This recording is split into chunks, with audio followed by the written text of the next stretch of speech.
सोम प्रदोष व्रत कथा। नमस्कार भाइयों बहनों और मित्रों, जय मां गायत्री। आप सभी का मेरे YouTube चैनल शुभकर्मा ही अष्टों में स्वागत है। आज के इस वीडियो में सुनेंगे सोम प्रदोष की व्रत कथा, जिसको सुनने मात्र से भगवान गौरी शंकर की कृपा प्राप्त होती है और जीवन के सभी मनोरथ पूर्ण होते हैं। इससे पहले आप सभी से विनम्र निवेदन है, अगर आप मेरे चैनल पर पहली बार आए हैं तो प्लीज़ वीडियो को लाइक, चैनल को सब्सक्राइब और वीडियो को ज़्यादा से ज़्यादा शेयर अवश्य करें, ताकि आपके साथ साथ आपके अपने भी इस कथा को सुनकर लाभ ले सकें। हमारे हिंदू धर्म शास्त्र में प्रदोष व्रत का विशेष महत्व बताया गया है। सोमवार के दिन प्रदोष व्रत पड़ने पर इसको सोम प्रदोष व्रत के नाम से जाना जाता है। इसी प्रकार सप्ताह के अलग अलग दिन पर प्रदोष व्रत पड़ने पर उसको उसी दिन के प्रदोष के नाम से जाना जाता है। प्रदोष व्रत को हम त्रयोदशी व्रत के नाम से भी जानते हैं। प्रदोष व्रत में माता पार्वती और भगवान शिव का पूजन किया जाता है। इस व्रत को करने से अच्छे स्वास्थ्य की, लंबी आयु की और हर प्रकार की मनोकामनाओं को पूरा किया जा सकता है। प्रदोष व्रत का पूजन शाम के संध्या काल में प्रदोष काल के समय किया जाता है। ऐसा करने से भगवान शिव प्रसन्न होते हैं। माना जाता है कि प्रदोष काल के समय भगवान कैलाश पर्वत पर नृत्य करते हैं। ऐसे में जो भी उनका पूजन करता है उस पर भगवान शिव की विशेष कृपा होती है।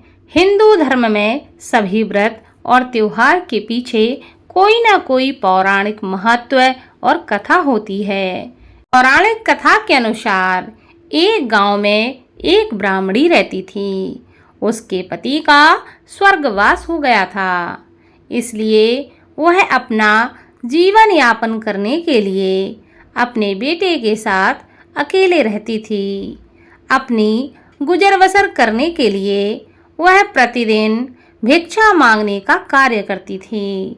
प्रत्येक दिन संध्या के समय जब वह घर लौट कर आती थी तो अपने भिक्षा के पैसों से ही अपना जीवन यापन करती थी।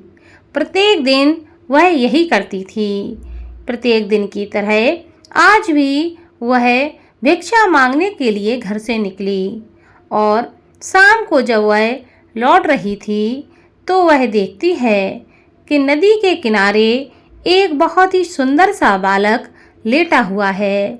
वह घायल अवस्था में है, लेकिन ब्राह्मणी नहीं जानती थी कि वह बालक कौन है और किसका है।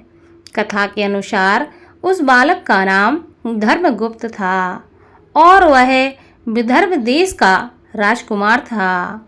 उस बालक के पिता को, जो कि विदर्भ देश के राजा थे, दुश्मनों ने उन्हें युद्ध में मारकर राज्य पर अपना कब्जा कर लिया था। पिता के शोक में धर्मगुप्त की माता भी चल बसी थी और शत्रुओं ने धर्मगुप्त को राज्य से बाहर कर दिया था। बालक की हालत देखकर ब्राह्मणी ने उसे अपना लिया और उसे अपने पुत्र के समान ही लालन पालन और पोषण करने लगी। कुछ दिनों के बाद ब्राह्मणी अपने दोनों बालकों को लेकर देवयोग से देव मंदिर गई, जहां उसकी भेंट ऋषि शांडिल्य से हुई। ऋषि शांडिल्य एक विख्यात ऋषि थे, जिनकी बुद्धि और विवेक की हर जगह चर्चा थी। ऋषि ने ब्राह्मणी को उस बालक के अतीत, यानी कि उसके माता पिता के मौत के बारे में बताया और यह भी बताया कि यह कोई साधारण बालक नहीं है, यह विदर्भ देश का राजकुमार है। जिसे सुनकर ब्राह्मणी बहुत उदास हो गई। ऋषि ने ब्राह्मणी और उसके दोनों बेटों को प्रदोष व्रत करने की सलाह दी और उससे जुड़े पूरे विधि विधान के बारे में बताया। ऋषि के बताए गए नियमों के अनुसार ब्राह्मणी और बालकों ने व्रत को संपन्न किया, लेकिन उन्हें यह नहीं पता था कि इस व्रत का क्या फल मिलता है। कुछ दिन बीत जाने के बाद एक दिन दोनों बालक वन में विहार कर रहे थे। तभी उन्हें वहाँ कुछ गंधर्व कन्याएं नजर आईं, जो कि बेहद ही सुंदर थीं। राजकुमार धर्मगुप्त अंशुमति नाम की एक गंधर्व कन्या की ओर आकर्षित हो गए। कुछ समय पश्चात राजकुमार और अंशुमति दोनों एक दूसरे को पसंद करने लगे और कन्या ने राजकुमार को विवाह के लिए अपने पिता गंधर्वराज से मिलने के लिए बुलाया। कन्या के पिता को जब यह सब पता चला कि वह बालक विदर्भ देश का राजकुमार है, तो उसने भगवान शिव की आज्ञा से दोनों का विवाह कराया। राजकुमार धर्मगुप्त की जिंदगी वापस बदलने लगी। उसने बहुत संघर्ष किया और दोबारा अपनी गंधर्व सेना को तैयार किया। राजकुमार ने विदर्भ देश पर वापस आधिपत्य प्राप्त कर लिया।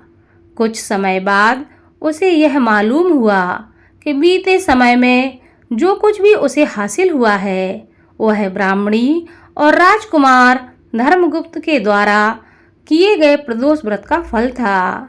उसकी सच्ची आराधना से प्रसन्न होकर भगवान शिव ने उसे जीवन की हर परेशानी से लड़ने की शक्ति दी। उसी समय से हिंदू धर्म में यह मान्यता हो गई कि जो भी मन से भगवान शिव का पूजन करेगा, एकाग्रचित होकर प्रदोष व्रत की कथा को सुनेगा और दूसरे को सुनाएगा या पढ़ेगा, उसे 100 जन्मों तक किसी भी परेशानी और दरिद्रता का सामना नहीं करना पड़ेगा। इसलिए हर व्यक्ति को प्रदोष व्रत को अवश्य करना चाहिए और व्रत ना कर सके तो इस दिन भगवान शिव का पूजन अवश्य करना चाहिए और इसकी कथा को श्रवण करना चाहिए। इतना करने पर भी भगवान शिव की विशेष कृपा प्राप्त होती है और भगवान शिव मनुष्य के सभी संकटों को समाप्त करते हैं और सभी मनोरथों को पूर्ण करते हैं। ओम नमः शिवाय।